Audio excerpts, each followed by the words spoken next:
victory for Russia. Summer offensive ends in failure. Huge losses, zero gains. The Kremlin's big push has collapsed and the numbers don't lie. But Ukraine isn't stopping. Shocking strikes just hit Crimea again. Ukrainian intelligence forces destroyed two Mi-8 helicopters and a Russian warship in bold attack near Simferopol and Sevastopol. Meanwhile, the US confirms it's giving Ukraine weapons that can strike deep into Russia. And on the battlefield, over 100 clashes in a single day, as Russia pushes hard and Ukraine hold the line. Welcome to Ukraine Today. I'm Zurislava Kolesnikova, and in this episode we bring you battlefield shocks, spy victories and a war Russia is falling to win. Let's get started. Russia's summer offensive failed. Huge losses, zero gains. No breakthrough, no firestorm, just failure. Russia's summer offensive in Ukraine has ended in a complete disaster with no significant results and massive losses, according to Ukraine's general staff. Meanwhile, the Kremlin keeps spreading fake reports to make it look like victory is near. But experts at the Institute of the Study of the War say it's just another lie aimed at fluting at West into believing in Russia's inavailable success. The numbers tell a different story. Full breakdown in our report. Another Russian seasonal offensive has ended in nothing. This is how the Russian spring-summer campaign was commented on by the General Staff of the Armed Forces of Ukraine. In just a few months, the Russian army has only lost thousands of pieces of military equipment and hundreds of thousands of personnel. Meanwhile, Ukraine's defense forces continue to hold the front and prove that no Kremlin propaganda can hide the failure of the Russian offensive, the Ukrainian General Staff concluded. Russian troops have not gained full control over a single major city. Since the beginning of the year, in senseless battles in the Kharkiv, Luhansk and Donetsk regions, the Russians have lost nearly 210,000 soldiers killed and wounded. 2,174 armored fighting vehicles, 1,201 tanks, 7,303 artillery systems, and 157 multiple rocket launch systems have been destroyed or damaged. From a publication by the General Staff of the Armed Forces of Ukraine on Telegram. So Gerasimov is once again forced to regroup his forces, change the timing, objectives, goals, tasks, calculations of forces and resources, because the forces and resources that were allocated for the offensive operation have essentially burned out in the attempts to break through Ukraine's defenses. Without regrouping their forces, they won't achieve anything. Despite the losses and the blatant lack of results, the chief of the Russian General Staff, Gerasimov, stated that the Federation's army will continue its offensive. In his assessment, the initiative is currently on the side of the Russian troops. As for the fact that they did not capture significant territory during the offensive, he explained this by claiming that Ukrainian forces allegedly held them back at the cost of heavy losses. At the same time, he did not mention the losses suffered by the invaders. In fact, as of today, it is the Russian troops who remain encircled in the Donetsk region for almost 2 weeks now, following a failed attempt to break through the Ukrainian defenses. We are not only conducting clearing operations, but also small counteroffensives in these sectors. The enemy is unable to carry out offensive operations there and is trying to become more active from the northeast and southwest of Pokrovsk. There have been several attempts to advance over the past few days, but they have not achieved any real success. There are minor shifts back and forth on both our side and theirs, but they are suffering the heaviest losses. The Russian leadership does not care about losses. Their goal is to show Kiev's partners a supposed advantage. According to the Institute for the Study of War, the chief of the Russian General Staff, Valery Gerasimov, regularly credits the army with fictitious victories. The general reports the alleged capture of 3,500 square kilometers of territory and nearly 150 settlements since the beginning of the year. In reality, the actual figures are 1.5 times lower. Defense Minister Andrei Belousov continues this same narrative. At the end of August, he claimed that the troops were allegedly capturing 600 to 700 square kilometers each month.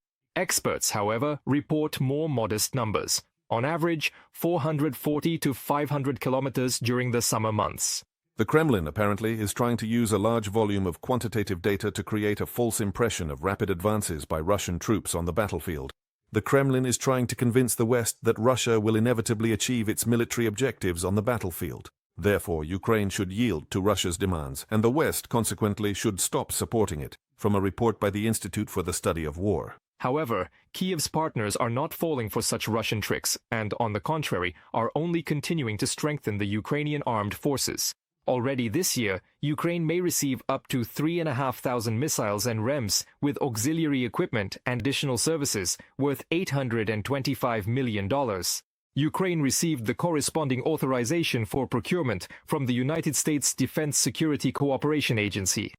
We're providing capabilities for deeper strikes, and it's likely the Ukrainians are using them. We are providing the means for deeper strikes, and it's likely the Ukrainians are using them. In addition to the new American military support, the Pearl program has also come into effect. As part of the project, European NATO members and Canada are jointly purchasing weapons from the US to transfer them to Ukraine. As stated by Ukrainian President Volodymyr Zelensky, the initiative for defense support of Ukraine has already raised $1.5 billion. Nikita Skoblikov for Freedom TV channel. US gives Ukraine weapons to strike deep into Russia, Envoy confirms. The US is stepping up its games. Washington is now providing Ukraine with weapons capable of striking targets deep inside Russia. At the same time, the State Department has approved over $300 million in support, including Starlink communications and Patriot missile system equipment. What does it mean for the battlefield, and is more US aid on the way? Full details in report. The administration of U.S. President Donald Trump is increasing military aid to Ukraine, said U.S. Ambassador to NATO Matthew Whitaker on Fox News on August 29th. According to him, a new batch of weapons worth nearly $1 billion has already been sent to Ukraine. Additionally, Washington provides Kyiv with about another $1 billion worth of supplies each month with the help of its North Atlantic Alliance allies. In addition to military aid, the White House continues to work on the diplomatic front to end Russia's war against Ukraine, Matthew Whitaker noted. In addition to the $1 billion worth of weapons sold directly to Ukraine, there is also about another $1 billion per month in arms that the U.S. sells through our NATO allies, which are then supplied to Ukraine. Thus, President Trump is firstly ensuring that Ukraine can continue to defend itself, and secondly providing it with more powerful offensive capabilities, which can obviously help it in its counteroffensive. In the past month alone, they have already put about 20% of Russia's oil refining capacity out of commission. And at the same time, he still has many other trump cards. Washington has approved the sale of Patriot air defense systems to Denmark. In the future, Copenhagen intends to transfer them to Kyiv. The deal amounted to $8.5 billion, according to the U.S. Department of Defense's Defense Security Cooperation Agency. Previously, the Netherlands made similar purchases. In addition, the U.S. State Department has approved the sale of equipment and support services for the Patriot system to Ukraine, as well as Starlink satellite communications. In particular, $179 million will be allocated for the maintenance and modernization of the air and missile defense system, including the supply of spare parts, software, and training for the Patriot system. Another $150 million will go toward purchasing Starlink communication services.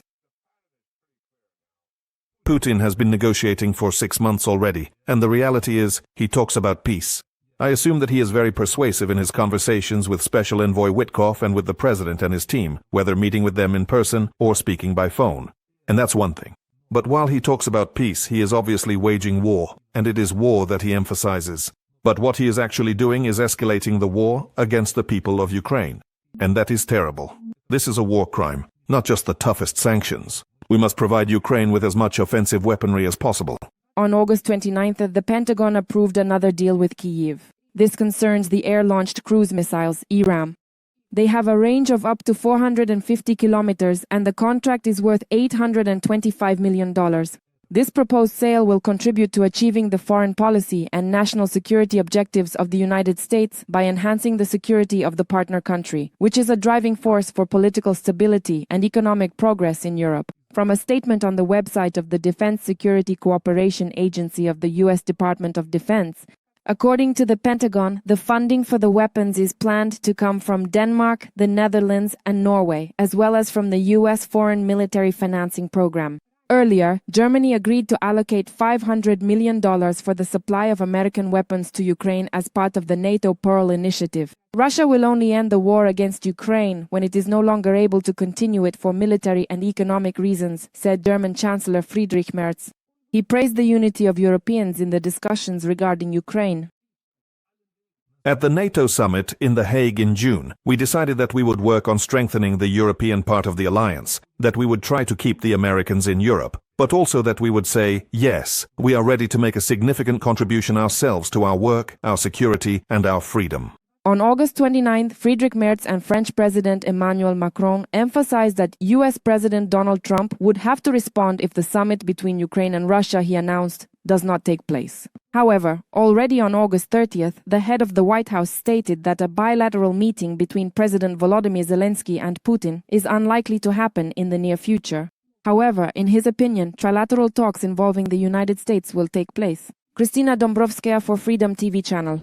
Every voice matters. Join our community, support independent journalism and help us bring you the truth from Ukraine. Become a member of Ukraine today. Join us now.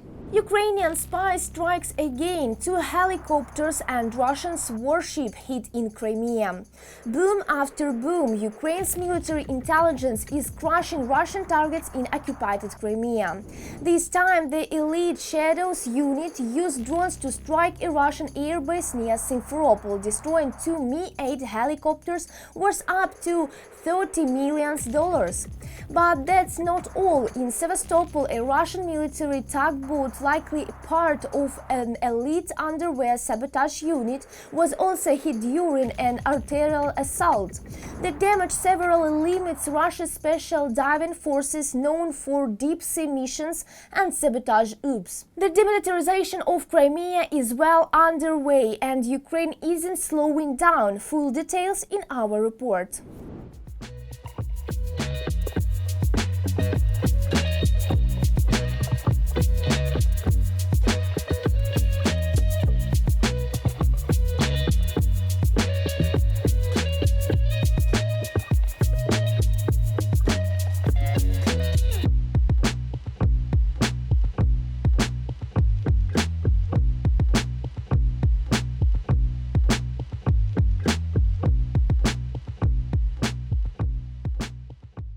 Over 100 clashes in one day. Russia pushes hard, Ukraine holds line.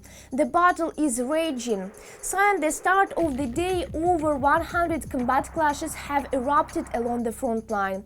According to Ukraine's general staff, the fire-cast fighting is happening in the Pokrovsky, Liman and Novopavlivka directions. Russian forces are pressing hard, trying to break through, but Ukrainian defenders are holding their positions.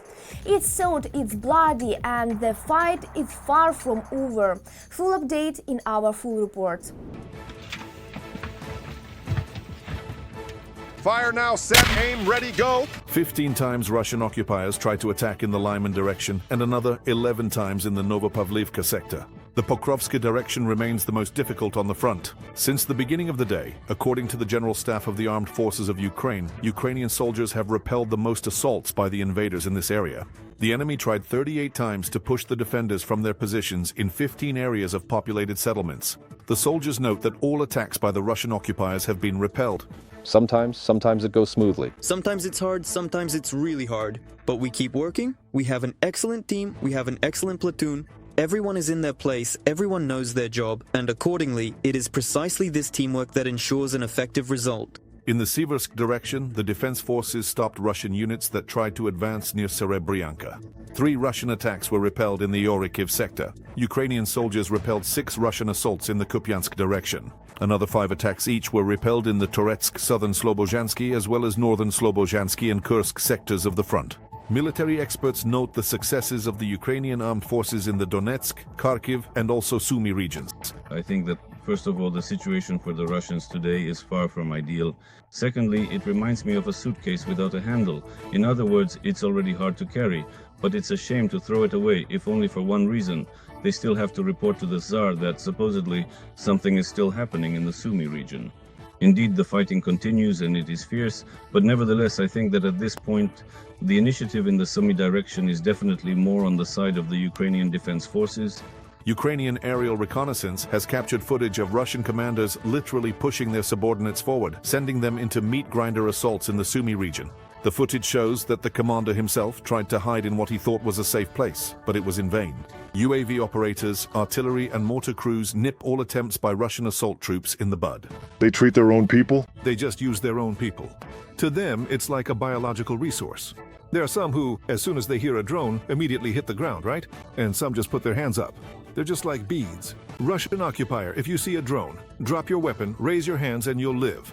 Just in the past day, Russia lost 850 soldiers at the front. According to the General Staff of the Armed Forces of Ukraine, this brings the total enemy losses to over 1,080,000 people. In addition, yesterday, Ukraine's defense forces destroyed 6 Russian tanks, 19 armored vehicles, 47 artillery systems, 316 drones, and 106 vehicles.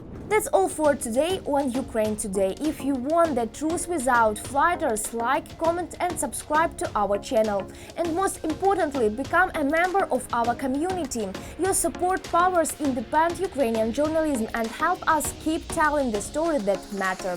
Stay strong, stay informed and stay with Ukraine.